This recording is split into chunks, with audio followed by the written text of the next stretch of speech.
What's up, everybody, and welcome into a new edition of the By the Horns podcast presented by Toyota. Know that Toyota has more all-wheel drive and four-wheel drive vehicles than any other brand, so find yours and shine on. Toyota, let's go places. Cam Smith rocking with my man 𝗙𝐶 Johnson, CHSN Bulls Insider, for this week's edition of the pod. 𝗙𝐶, this Bulls team continues to stack W's. Last night was their third straight win. I mean, you saw so many times with that game last night. And we're going to touch on a number of different things with this podcast recently, which is how well the Bulls have been able to play. But the one player, and we're going to talk about multiple guys, but the one player for sure that stands out to both of us before he went down midway through the fourth quarter was Josh Giddey and how he played last night. 29 points, 10 rebounds, 4 assists, had 21 in the first half. And I know we're going to dive into just how he's been able to play since the All-Star break, but it feels like he's really hit his comfort zone and his stride with not just his recent play, but even going back to the month of February. Yeah, I mean, we all know what it's like to watch a player play with confidence, and that's what I'm seeing from Josh Giddey, really at both ends. I mean, obviously he's never going to be a lockdown defender, but you can see his compete level. He's being more physical at that end. I know we're going to get into his injury. Hopefully that's not going to keep him out for too long. But the other thing that jumps out to me is he's getting to the line, and that was never a strength of his in this. Even when he was playing at his best at OKC, he would so often settle for that floater. And of late, I'm seeing a guy that's going all the way to the rim and getting to the line, and that's been the thing that's jumped out to me because that's not a Josh Giddey I've seen before. So kudos to him. Yeah, for sure. And we saw multiple times last night against the Pacers, who were without 𝗵𝗏 𝗟𝗶𝘀. But you look at that team, especially the past few games that the Bulls went up against the Pacers. Defensively, they just put them in tough positions of scoring the basketball, of trying to get downhill and get into the paint. But last night was a totally different look. I mean, Indiana has been skidding. They're on a losing streak themselves. But the Bulls just really took advantage of just those open driving lanes. And Giddey, for him at 6'8", going downhill, it's one of those guys where even if you try and cut him off, we saw last night where he's able to just change directions, whether it's with a crossover or with a spin move, and how he's able to finish at 6'8". It was really impressive. Yeah, I mean, like I said, I mean, I've seen Josh Giddey shoot floaters since he came into the league, and I'm not seeing many floaters lately. So the Bulls are playing the best thing to me by the way the Bulls are playing is they're doing it with different people. I mean, before, obviously, Zach LaVine, who's no longer here, was driving things, and Lonzo Ball. Well, Lonzo's been out. Vooch has been out. And you've got new guys coming in who are making an impact, and so that the rotations are changing. Obviously, you have Vooch and Patrick Williams return last night, both of them coming off the bench. And it just doesn't look like they miss a beat. And that, to me, is the commitment to the style of play that Billy Donovan and his coaching staff have been preaching all season. And the fact that you can have interchangeable parts, doesn't matter who's out there, but the style of play is consistent, that's the sign of a team that's on the rise. And, I mean, we're talking about a 10th seed, right? But they are playing with momentum right now, and they are playing with confidence, and you're kind of seeing them close the season in pretty strong fashion. It is interesting, and I'll just let everyone know, just to preface this by saying that the Bulls are better with Zach LaVine. They're better with Vucevic. They're better with Ayo Dosunmu in their rotation. But it feels like with this team and how they're playing and the style that they want to play, it feels like it's better suited to how Billy Donovan wants to play in terms of up and down, free-flowing offense, in terms of ball movement, guys getting shots. And it's paying off dividends, as we discussed with them winning 3 straight. But it's just interesting from that standpoint, 𝗙𝐶. I wonder what your thoughts on it are when it comes to just how well this team has gelled with stars out. Yeah, and I mean, you mentioned Ayo, who's obviously not on the star level, but is, to me, the best two-way player on the roster, and by far the best at getting downhill and pushing pace. So the fact that they've been able to maintain the style of play since he's gone down to his shoulder surgery, again, that's Giddey and Tre Jones, because Lonzo hasn't been driving this engine lately. Yeah. We joked about how many guards have been on this roster all year, but a lot of different guards have contributed, and so maybe management will get the last laugh on us with that guard. Yeah, that's true, 𝗙𝐶. Obviously, Lonzo has been out for some time, and now we talk about that guard depth. It's starting to take a little hit because I touched on it earlier with Josh Giddey going down midway through the fourth quarter with that right ankle injury. It's the same ankle that he injured in the Olympics this past summer. What's the latest on Giddey with that injury, and how does it impact Billy Donovan's rotation moving forward and also the success of this team. Yeah, well, it's also the one that he rolled earlier this season and missed 4 games. Actually, he's rolled it a couple times, but the only time that it knocked him out, he missed 4 games. Yeah, I mean, I tweeted this. Obviously, he left the United Center in a walking boot, which I don't want to make too alarmist because that often it can be a precautionary thing just to stabilize and start the rehab process immediately as they leave. But I mean, I did watch him before the walking boot would put on, hobble across the locker room to get to the showers. I mean, he was limping pretty bad. Coby told us that he checked in on him and said that Giddey told him he's going to be all right. I saw those 2 guys walk into the showers together, and Coby was asking to see the swelling and how bad it was, and Giddey kind of showed him the outside. Right, we were not allowed to talk to Giddey; he was off limits to the media. But obviously, I did a lot of observing. I'm not a doctor, and I don't have a timeline yet. I do know he was going to be headed for more imaging, but the fact that he missed time before, you'd like to think it's more of a short-term thing than a long-term thing, because beyond the hit to the way the Bulls are playing right now, you want him to keep up the momentum, because this is probably the best stretch he's ever played in his NBA career. And you don't want to have that derailed or get deconditioned if he's out for a long time. So I'm sure some clarity will form soon on a timeline, but you obviously hope it's more of a short-term thing. Yeah, and that's the frustrating thing for Giddey is just, and I know for him, and we're hoopers, K.C., so we understand this. Like when you hit a nice stride of playing, and we are by no means at the NBA level in terms of what we were able to do back in our hooping days, but still, as a player, when you find that comfort zone, especially when you're knocking down shots, and then to have it suddenly stop with an injury, it really, it eats at you, right? And I think with Josh and how he's been able to play and just the narrative on his name with the games that he was struggling with at some points of the season, he changed that around, and I think he deserves a lot more respect from a lot of people that were speaking on his name that wasn't in the best light. But you see him stepping into his shots more. You see him knocking down his shots, and just that aggression that you mentioned with him just being in command of everything that he's doing. I think is really impressive from what we've seen from Josh, and the hope is that he can come back before the season is over. I believe there's about 17 games left for the Bulls on the schedule. So with them moving forward, is the hope that for the Bulls and trying to get him back, or do you think that they might make the decision of ultimately just maybe telling him that that's the season? Well, I mean, I don't have any definitive reporting done on it yet. What I would just say is I personally would be surprised if he's out for the rest of the season. But I mean, they're obviously going to be attacking rehab pretty quickly here. But yeah, I mean, last time it was significantly a significant rolled ankle as well, and he was back after 4 games. So they're going on a long West Coast trip, obviously next week. So we'll get some clarity. They have practice on Wednesday, and we'll get some clarity moving forward.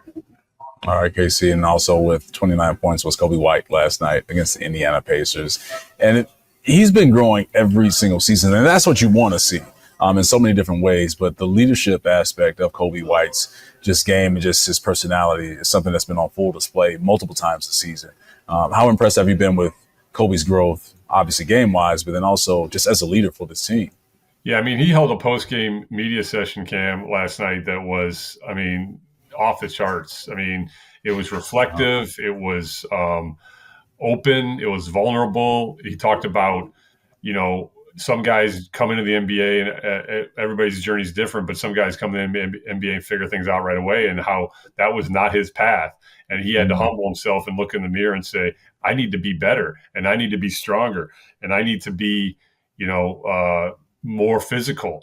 And for a guy to just open up and kind of, look inward and then share that with us, that's another side of leadership. And then you heard Billy Donovan talking post-game about his voice in timeout huddles.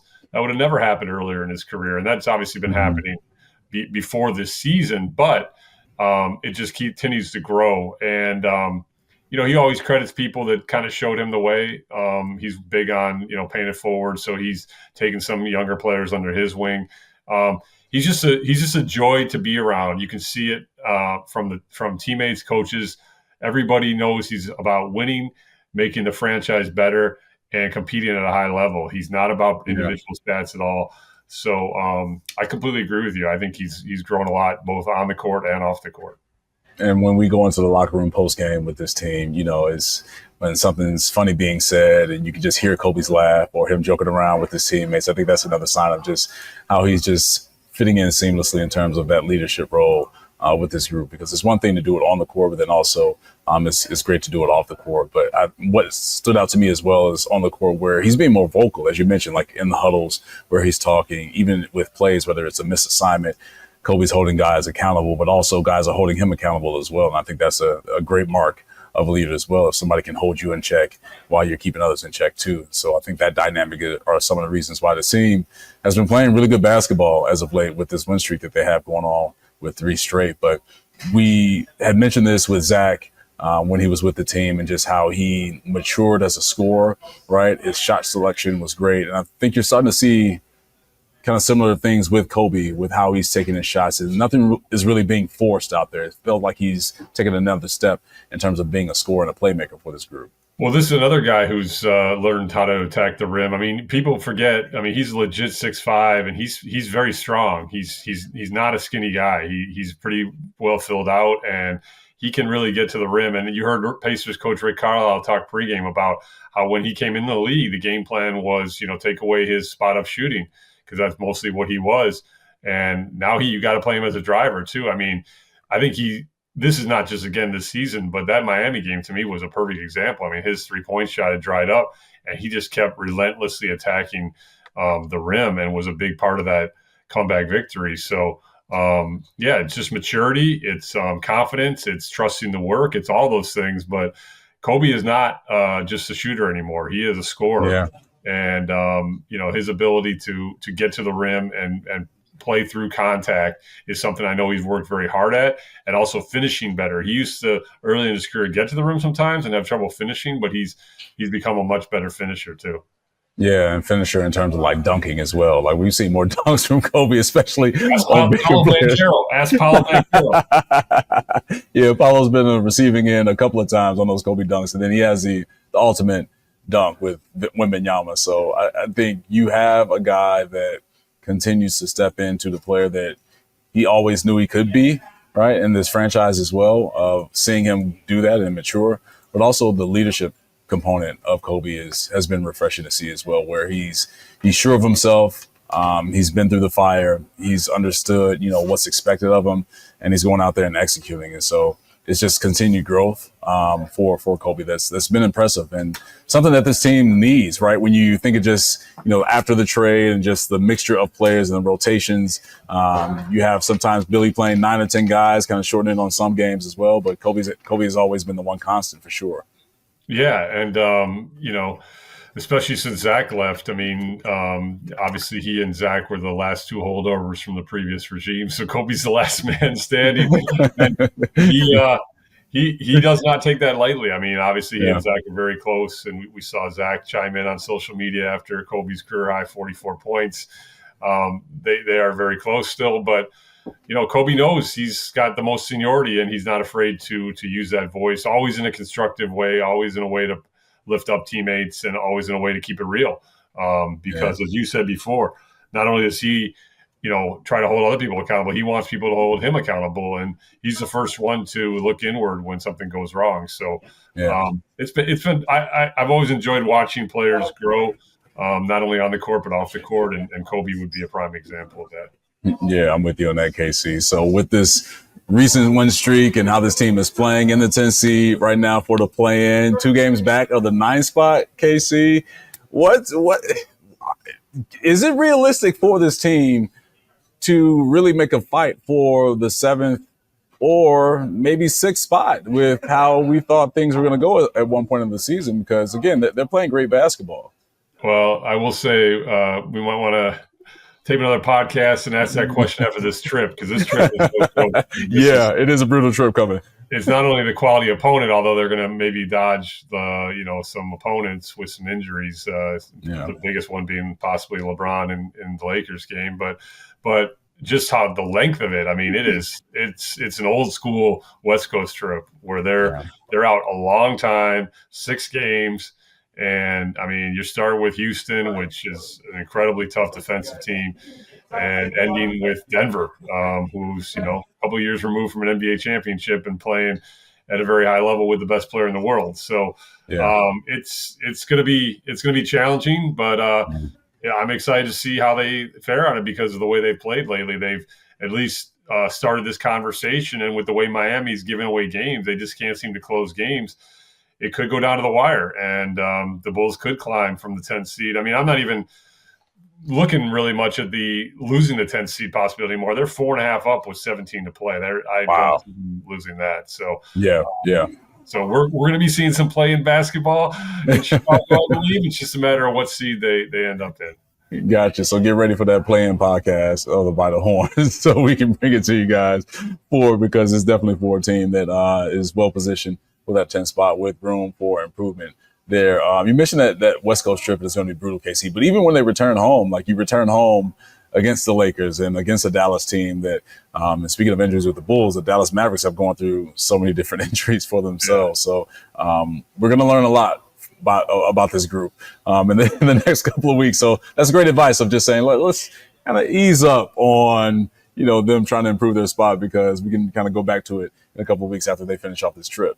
The crazy part is they played better on the road this season than at home. I mean, they're close to 500 on the road. I believe the last I checked, they're 15-16, which is crazy to me for a young team. But I mean, we'll see how they fare on this one because this one's tougher than most. Yeah, I hear you on that. What have you heard from Billy lately in terms of how this team has gelled and played well together, and just certain guys stepping up and being stars in their roles, but just expanding their role too to help this team really get themselves on the right track? Yeah, and they are 15-16 on the road. I just quickly checked it, which is amazing. But yeah, no, Billy. I think the two things that I've heard most consistently from Billy are he is very complimentary of the new players and how quickly they've assimilated themselves and acclimated themselves to new groupings, new pairings, new city, new franchise, all that stuff. I do think the All-Star break was very helpful in that regard. That is probably one benefit to moving the trade deadline before the All-Star break. As we all know, it used to be after the All-Star break, but those who get traded, that All-Star break can really serve as a reset. But he's pointed to that. And then what I was talking about earlier, he's very impressed with the commitment to style of play because that has not waned. I mean, they're still top 3 in makes and attempts in three-point shooting and have been all season, which is just a remarkable transformation. I think if anything, we might be underselling that transformation to go from, and obviously an offense built around DeMar DeRozan and his wonderful mid-range isolation talents to one that is made 1,000 3-pointers for the first time in his history. It is a significant transformation. And so that commitment to style of play and the assist numbers have been high all year. So you're seeing guys share the ball. I always hear in the locker room, let's move from a good shot to a great shot. You've seen that consistently throughout this year. So that's what Billy has been talking about mostly is the new guys and that commitment to style of play. All right, KC, I got to put you on the spot because we didn't talk about this before we recorded this pod, but we're dropping it down a couple of levels of basketball because this weekend, your Evanston Wildcats are competing for a 4A state championship, and they could potentially meet Rich Township for that 4A state championship, the alma mater of Kendall Gill. Now, Kendall Gill went to Rich South for people that didn't know, but if you're in Illinois in the Chicagoland area and you're familiar with basketball, you know that Kendall starred at Rich South. And that was actually the last time that a Rich team made it to the Final 8, the Final 4, or to Champaign where they finished second. So have you and Kendall, maybe it is still a little fresh because everyone played yesterday and now the Final 4 is set. Has a friendly wager or a gentleman's bet been laid between you and KG? Not yet. I'm still focused on the time we got them at the Big Dipper tournament when we were both in high school together. Evanston beat his Rich Central team at the Big Dipper. And I'm still focused on when we played. Kendall was a little bit better than me, obviously, but I was on the team that beat him at the Big Dipper tournament. So that's usually where my conversation focuses on Kendall Gill. But No, high school basketball is the best in this area, as you know, and so many great teams. And it's been fun to watch the different runs. Actually, both my sons, they don't play basketball. They play different sports, but one of them's graduated from here. But both of them, one went to Lane Tech, one currently goes to Lane Tech, and Evanston ended Lane Tech season. Wow.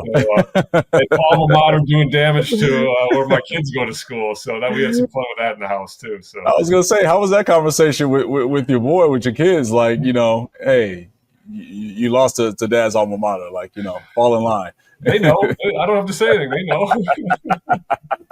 No, but that Evanston program, man, it's been good for a long time, and Mike Ellis obviously does a great job there. So for sure. Kudos to that.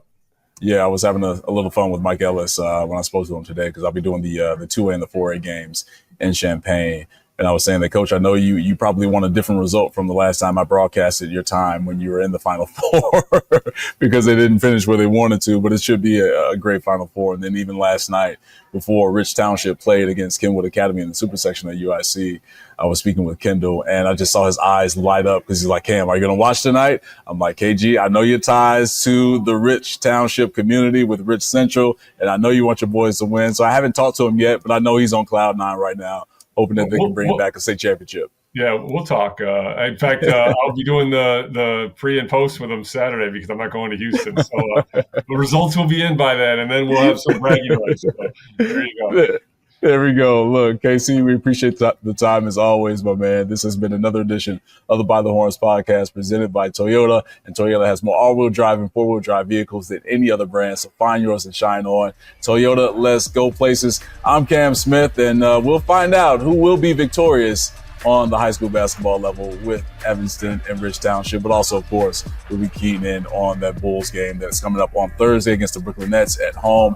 And then they hit the road, as KC mentioned, with that road trip that is going to be very extensive and very challenging. But we'll have it all and break it down for you on another edition of the By the Horns podcast. Thanks for tapping in, everybody.